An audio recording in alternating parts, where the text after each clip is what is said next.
Welcome to the Best Effing Podcast. I'm your host, Money Shot. We back at it again. Julio Jones signed with the Tampa Bay Buccaneers. I wouldn't say I'm surprised. I was wondering why he was holding out for so long. I guess he didn't get the offers that he expected. So he said, if I'm going to play for 1 year, let me go ahead and go play with Tampa, with Tom Brady. I mean, like I said, I'm not surprised at all. They added Kyle Rudolph for a 1 year deal also. So it's right now it's kind of looking like all the older players are coming together to go play in Tampa. You know, ring chasing. I don't blame them, especially Julio. You know, he's been so good for so long. You know, and the last couple of years haven't been looking so great. And you want to get the best out of your last couple of years that you have in the league. And he's trying to optimize it. You know, he did the same thing when he went to Tennessee. You know, Tennessee ended up being the number one seed in the AFC last year. You know, they got the number one running back in the game and Derrick Henry. So I'm not surprised that he wanted to go there. I thought he was going to play better. He did not play better. He didn't play up to expectations. Didn't re-sign him. Obviously, they traded A.J. Brown away. So I don't even know what Tennessee is going to be looking like this year. I might have to cover them and figure out what their schedule is looking like and give my prediction on what their, you know, finishing record is. But that's besides the point. Let's go back to Tampa Bay. Tampa Bay, you know, they're slowly but surely becoming the favorite in the NFC right now. Losing guys like, you know, Davante Adams for the Packers definitely hindered their chances this year to make it to the Super Bowl. I feel like they did draft a receiver in the second round. Is he going to be Davante Adams? I don't think so. Does he have the capability of becoming a great player later on? Who knows? You never know with these drafts. Some guys have, you know, high ceilings, and then they end up not fulfilling that ceiling. And then there's guys that you weren't even expecting to blow up, and next thing you know, they're turning into household names. Guys get passed on. So the draft is just one of those tricky situations where, you know, a lot of things come into play. Your GM, your coaching staff, you know, your quarterback, all that comes into play. Franchise, all that. But yeah, Tampa Bay picking up Julio is a big pickup for them. The days of seeing Julio of old is over. He's going to be the third option on this team, at least receivers wise. So we're looking at maybe 600 to 800 yards, somewhere in between that, if he stays healthy. If he doesn't stay healthy, he might get somewhere in between 5 to 7, 5 to 6, maybe even a little less than that, depending on, you know, if he can stay healthy for the rest of the season. You know, Tom Brady is going to get him the ball. He's a guy that spreads the ball around.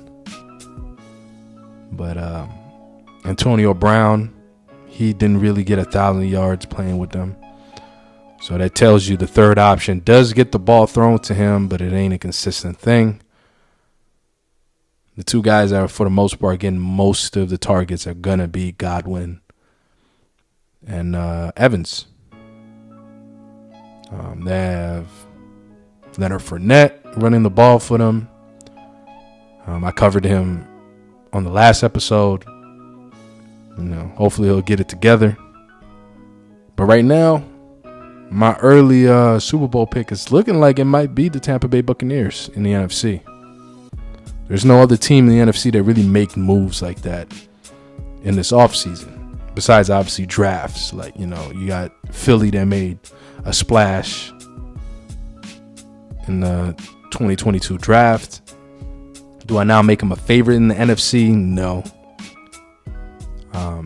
I have to give it to Tampa Bay.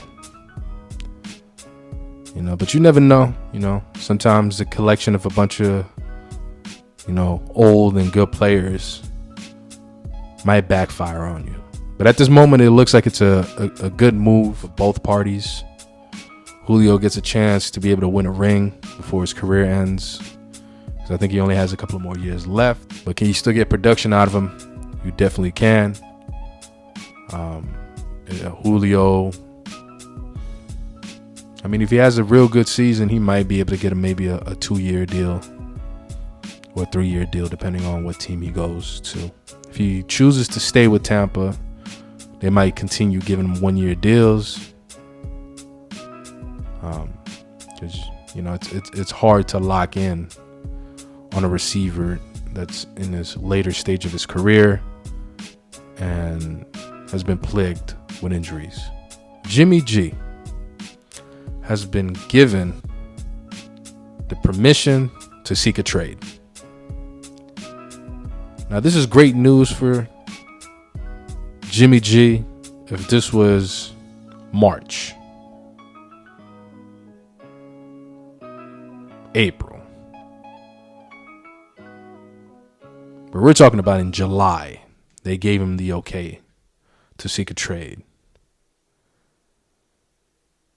The season hasn't started yet. But for the most part, most teams have their situation figured out. They either got a quarterback through trade, grabbed a quarterback through free agency, or maybe even drafted a quarterback. Jimmy G's situation is basically dictated on injury now. If one of these teams loses their quarterback for a long period of time, maybe half of the season, maybe for the rest of the season, then I can see them maybe pulling the trigger and actually getting a guy like Jimmy G. He's a proven winner.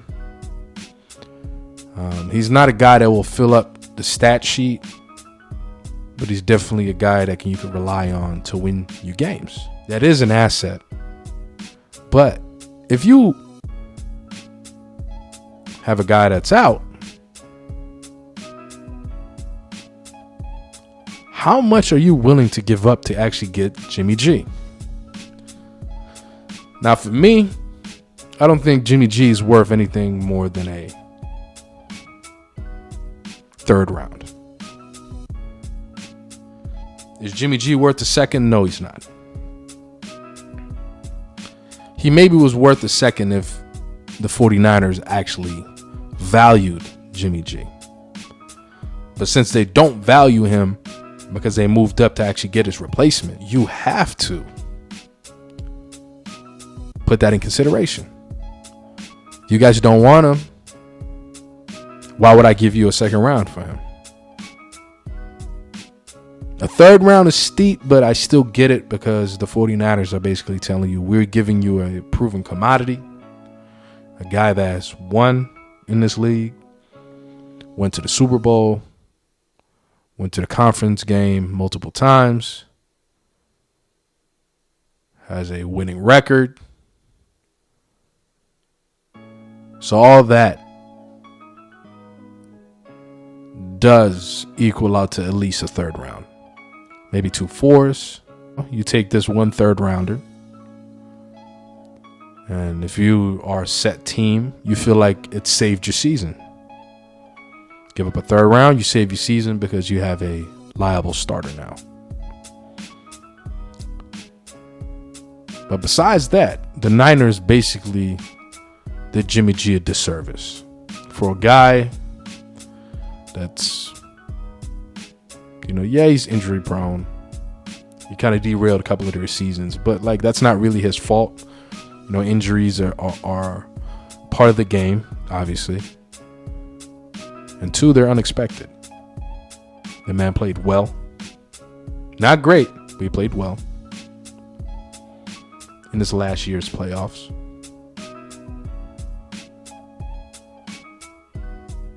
Lost in the championship game to the current Super Bowl champs, the LA Rams. So you can't really say that loss was a fluke. You lost to a team that basically ended up winning the Super Bowl. The least they could have done is traded him months ago. Sources say that supposedly he was injured, but then sources also said that they were asking for a lot for Jimmy G. Multiple picks, second rounder being one of them. Unrealistic expectations when it came to Jimmy G's market value. They definitely did him a disservice.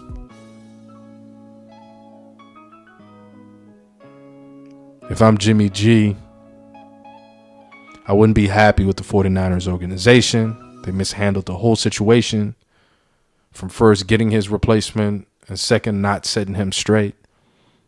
I believe the 49ers, are only worried about their situation. And I get it. Most of these franchises are, selfish in that aspect. Wish Jimmy G the best. Hopefully he finds a trade partner sometime in, before the season starts. Best case scenario. But the likeness is, I don't think he'll be on a team until later on. We might be talking about 3, 4, 5 games in, maybe half of the season, right before the, trade deadline. We'll see, though. The NFL, for the first time, has 5 international games this season. 1 in Germany, 3 in England, and 1 Mexico City game. Wow. I am pretty surprised they were able to pull off that many games overseas. That tells you that the NFL is becoming more popular in a lot of these markets, especially England. To have 3 games hosted there, if you would have asked me this a couple of years ago, I would have said no. It's impossible to have that many games there, because I don't think, a lot of these teams would want to first travel there. We know the Jacksonville Jaguars play a game there every year now. That's because of their owner. Multiple teams would be up for these international games. And not only that, the English market, would they be interested in 3 games being there? It's one thing when you have 1 game a season there, it brings a bigger demand, because you're like, if you're one of those people that are in England, hey man, this, the NFL is in town. They only come in town once a year. It adds more incentive to actually partake in this event,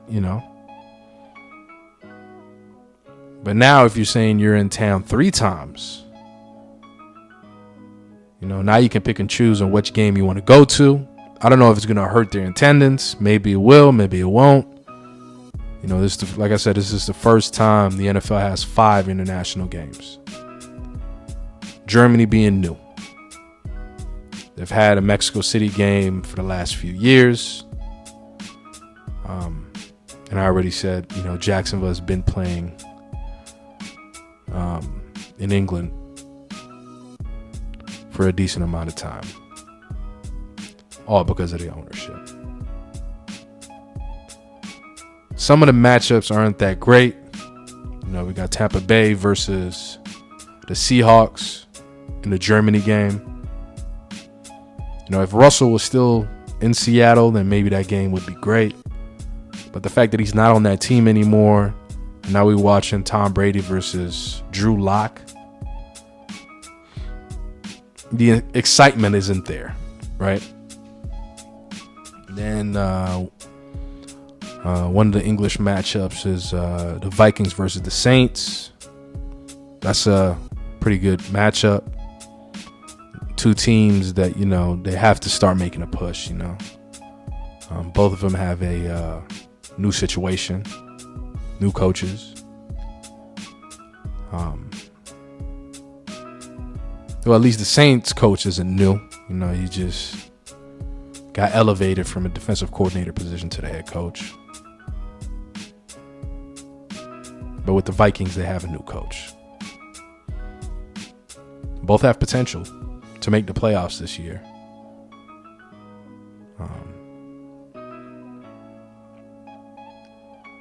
Maybe both wildcard teams.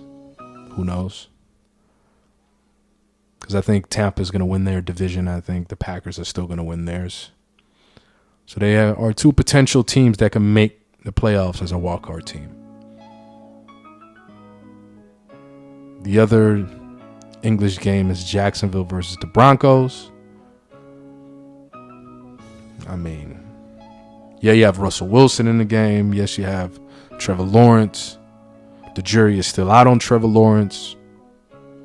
Yeah, he was highly scouted, Yeah, he was highly scouted coming out of high school, coming out of college. Hasn't really panned out last year for him. Might have something to do with Urban Myers. Or maybe not. We'll find out this year. He has a proven coach in Doug Peterson now. We'll see what he's able to do with him. That might be a good matchup. We will see. The Mexico game is the Cardinals versus the 49ers. In my opinion, that might be the best matchup of them all. Two teams are going to be fighting for, playoffs, Kyler Murray just got paid this offseason. Last year's rookie, Trey Lance, will have his first full season of trying to start. So we'll see if he has it figured out or not. That might be the best game on paper. The other international game is the Giants versus the Packers. I don't see that being a very good matchup. And I'm not expecting too much from the Giants. The division is up for grabs. But I think the Eagles will win that division. Cowboys are going to finish second in that division. And the Commanders and the Giants are basically going to fight for third and fourth spot in that division. But there's definitely an exciting time in the NFL right now with this international reach. I won't be surprised if they add more games if these games become successful in attendance and viewership. If both of those things pan out, don't be surprised if they add another game or two in years to come, where they might have 6, 7, 8 overseas games, maybe 9. Because they're trying to open the market up. The NFL is more of a predominant American sport. But the demand is out there. The Germany game, it sold out very fast. Or at least the demand was up high for those tickets, man. It was reported that over 700,000 people were trying to attend these games. Germany Germany has a big market.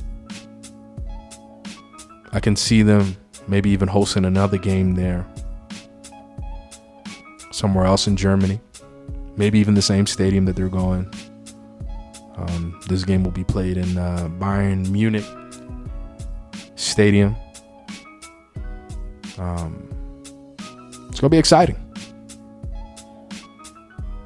The only, downside of those games is the fact that they're early in the morning. We're looking at, 6 in the morning games instead of your normal 10 a.m. games, So I could see the U.S. market missing out on these games depending on if that's your team that's playing overseas. And then there's obviously the guys that, they love football so much that they will wake up at 6 a.m. I don't blame them. If you want to wake up at 6 a.m., go watch these games. The Giants are among a few other teams that are going to be rocking their unis, their throwback unis, this upcoming season. I always thought that the unis were a cool concept. They should wear these jerseys more often, especially in rivalry games. If it's a rivalry game, why not wear the throwback unis? It looks cool, especially if the other team wears their throwback unis too. It'll be nice. Some of these teams have unis that are way better than their current jerseys. And some, why they changed their uni jerseys. Because some of these jerseys, man, they look horrendous. Horrendous. I couldn't believe some of these jerseys. The Steeler jerseys is a perfect example of a bad uni. The Bumblebee ones, they look terrible, man. It looks like a jail uniform, basically. It's bad. It's ugly. But then there's real nice looking ones like I like the throwback Eagles uni. That one was real nice. The Chiefs uni. The Chargers uni when they do the powder blue. Those are nice. Throwback unis of the Atlanta Falcons. The Giants unis are nice too. The Miami Dolphins unis, those look nice when they wear the all orange.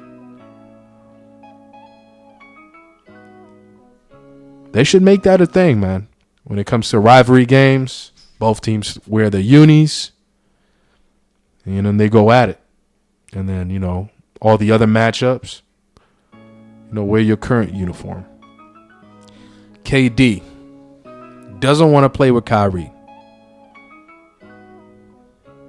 But he wants to play with Kyrie at a different destination. So someone is lying right now. Either he wants to play with Kyrie or he doesn't want to play with Kyrie. I haven't seen KD and Kyrie together this offseason. That's kind of a sign that maybe it has some validity. They haven't really posted anything together. So it might have some validity to it. Reports have it that Kyrie is okay with playing in Brooklyn still, versus KD doesn't want to play in Brooklyn anymore. The Jaylen Brown rumors came out. The Celtics wanting to give up Jaylen Brown for Kevin Durant. I wouldn't do it, but I get where they're coming from. All they care about is trying to win right now. Jaylen Brown obviously is a younger player. You'll get multiple years out of him compared to Kevin Durant.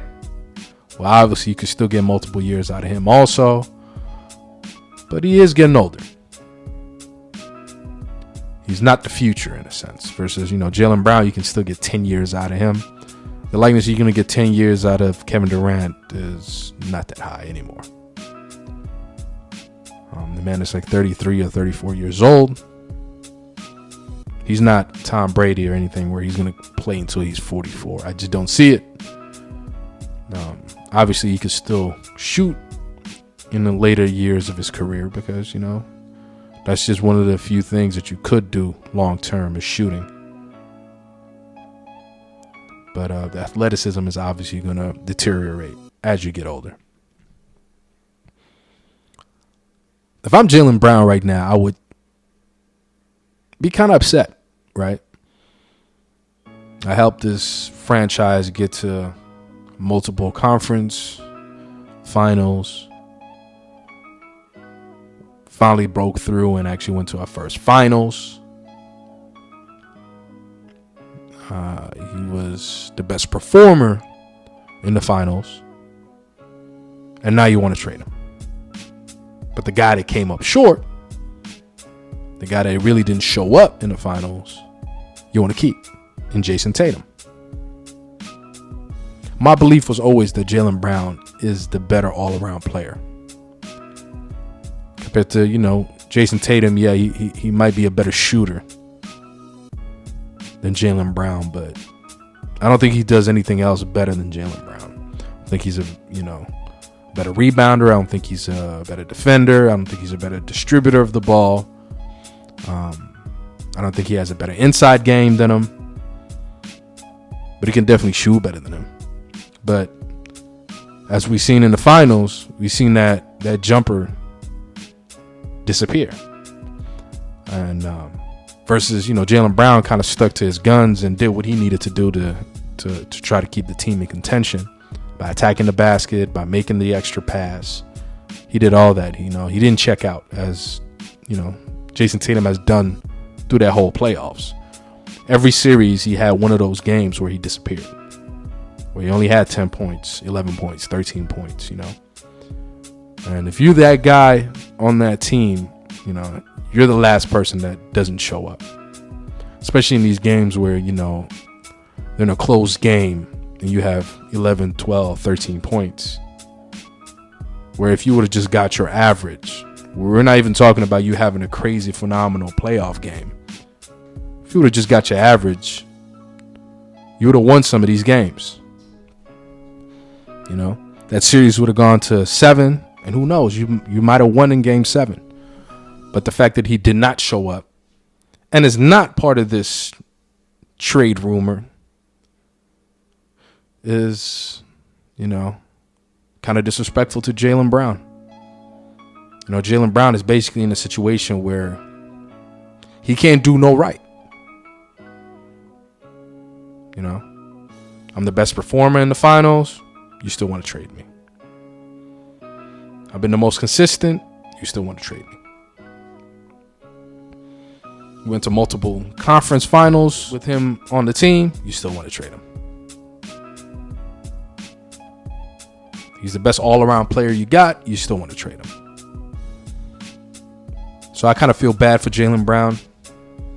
At this point, if I'm Jaylen Brown, I would tell them, trade me then. Go to the Celtics front office and tell them, I don't want to be here. Trade me. Simple as that. If not,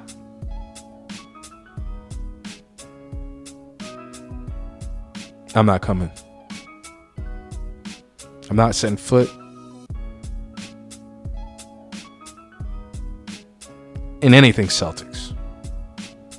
Not wearing that jersey. I'm not coming to these courts. I've had enough of these rumors of me being added to these trades, is what I would have said if I'm him. You guys are throwing me in all these trade rumors. You might as well go ahead and trade me. It sounds like the Celtics are not, satisfied with his performances, even though he's been, like I said, the most consistent player they got. Let him go. Trade him. Get some assets for him. Let him go. Jaylen Brown does have value in this market, so maybe get another player. Maybe that'll change it for you, Maybe make a deal go down for Donovan Mitchell or something. Go get yourself Jalen, give up Jaylen Brown. Pick up Donovan Mitchell. Let him get his own team. And they just build around Jaylen Brown. A guy like that, Or even better, if I'm Portland, make a play for Jaylen Brown. That'll be a nice pickup for them. Having Jaylen Brown, having Damian Lillard, that'd be nice. Get a couple of more pieces around them, and who knows, they'll make some noise in the playoffs. But yeah, if I'm Jaylen Brown, I want out. If I'm KD, you're kind of in a weird situation where you want to leave. Your team doesn't want to let you go. So they're playing hardball with all the teams. They're getting offers and they're declining all of them, or they're saying, okay, I like that offer, but add this, that, and that right there. And then we'll have a trade. We got a deal. Let's do it. Add all those little things that you already offered, plus all this, and then we'll do a trade. And obviously the other team is going to say no. Because basically you have to give up your whole team to acquire Kevin Durant. So basically they're looking for a deal that they know they're not going to get. So you're stuck to be a Brooklyn Net. Now, is KD a type of player that might just hold out or might just not report? I don't know. I never took Kevin Durant to be that type of guy. I think he will show up.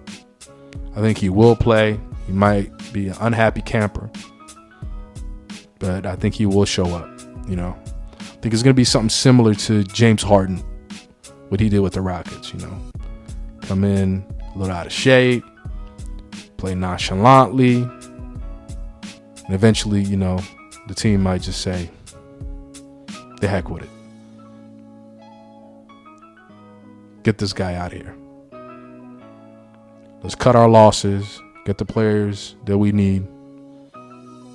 Because you're never going to get the exact value of Kevin Durant, but at least you can get some value, cut your losses, let the man go. And that's how you figure it out, man. Just let the man go. Take the best deal, cut your losses. Thank you for tuning in. Don't forget to like, subscribe, hit the notification bell, and I appreciate you tuning in. It was another episode of the Best FM Podcast. I'm your host, Money Shot. Y'all take care, all right?